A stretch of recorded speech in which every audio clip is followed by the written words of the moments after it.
All right, then let's go. Alicia and Reenie here, out for a walk. Reenie is my little best dog friend. She is a scruffy terrier schnauzer mix. This is Sustainable Events Dog Walk, a short podcast from Positive Impact Event Consulting, where you can get a quick nugget about sustainability for your events and event business while on a walk with Alicia and her dog Reenie. Sustainability is a big project, but we'll get there together, one little step at a time. This week, I'm coming to you with not answers and solutions, but a puzzle with questions. I witnessed last week an event that really got me thinking about how we got ourselves into this situation, and it's going to take each of us individually with our own clients to work our way back out. How do we deal with this mindset more? So I'm going to describe to you the event that I was at and pose some questions for you to mull over, to answer back to me if you want, or for yourself. So here goes nothing. The event that I attended was a massive corporate family day. That's, summertime when they're doing family picnics and things, at a family-friendly entertainment venue with plenty to do for entertainment already.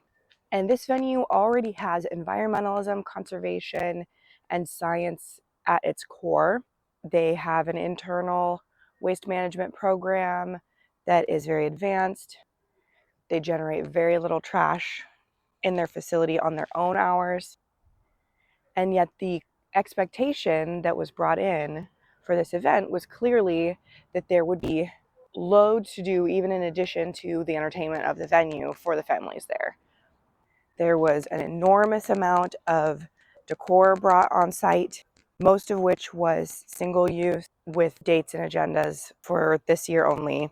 Safe to assume they don't have this event in the same location every year, so the theme most likely also changes. And what clearly happened is that the planning company was beholden to the corporation and not to the venue, and had no standards to uphold. So a lot of the entertainment and special events and special desserts and things like that that they brought in were seemingly counter to all of the good measures that are customarily happening at this venue. And one of the worst areas in terms of being a waste conscious venue was because it's a kids event and they wanted to elaborate on the existing entertainment. There was a crafting area where what one can assume is thousands of disposable crafts were ordered in from Amazon and made available to craft on site. The kinds of things that would be coming individually wrapped in plastic, lots of stickers, lots of little pieces of plasticky knickknacks. And it was really astonishing to see even just the ground underneath, because these are all young families, lots of little toddlers. It was just like an exercise in microplastic distribution. It was amazing. So one of my questions is related to this. How do we manage expectations? Where's the root of this expectation? Does the client say, we want to be at this venue and we want to have these activities and we want to have these extra snacks and we want to have a dancing area and we want to have a crafting area and we want to have a movie watching area and we want 2 stages and we want entertainers? What's the distribution of responsibility for asking for those things versus offering them? How can we make sure to offer things that are more realistic? This goes back to the same idea as like with catering, the idea of trying to provide this concept of wealth and infinite food, when it's like, just provide a realistic amount of food. We don't live in a culture anymore of famine and lack so that we are craving to see a full table of food even after we're full. And then the other thing is, for an event of this size, this many people running for this long, so it was a multi-day opportunity for these employees to go. They had decorated this entire venue, both to be in theme and to have additional comforts that it would have had versus when it's a public venue.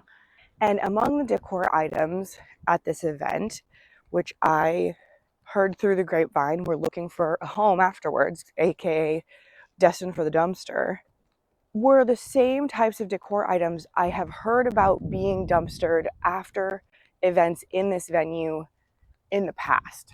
So this is like an ongoing repetitive situation where they're going, oh, we want these sort of outdoor decor items and we got 40 of them and now we need to get rid of them.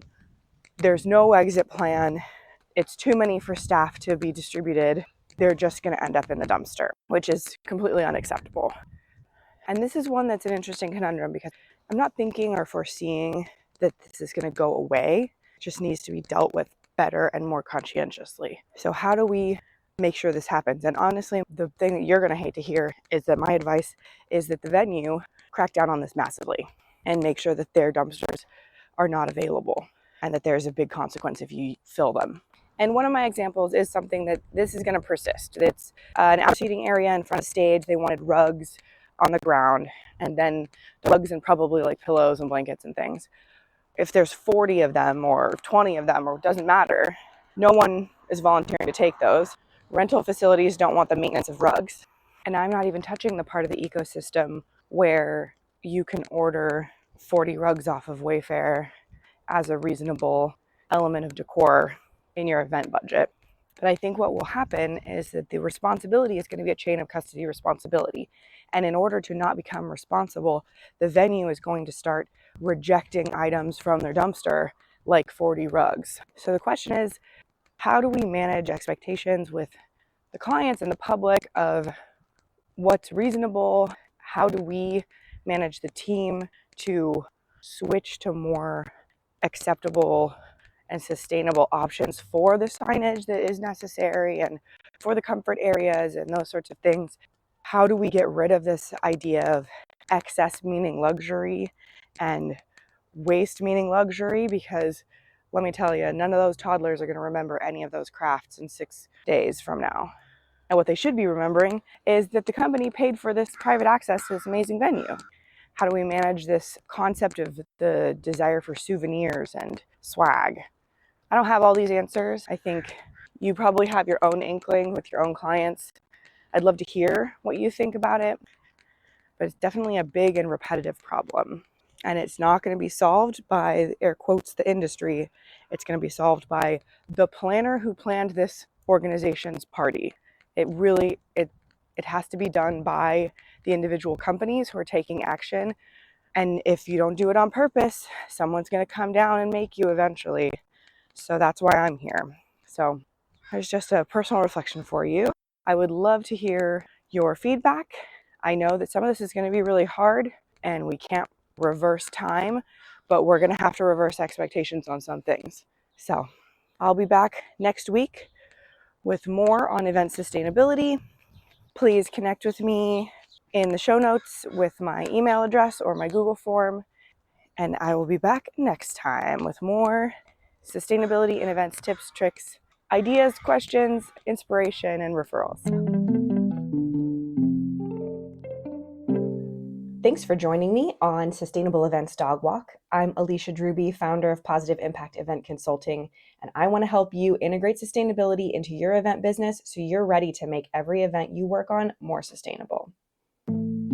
See you next time.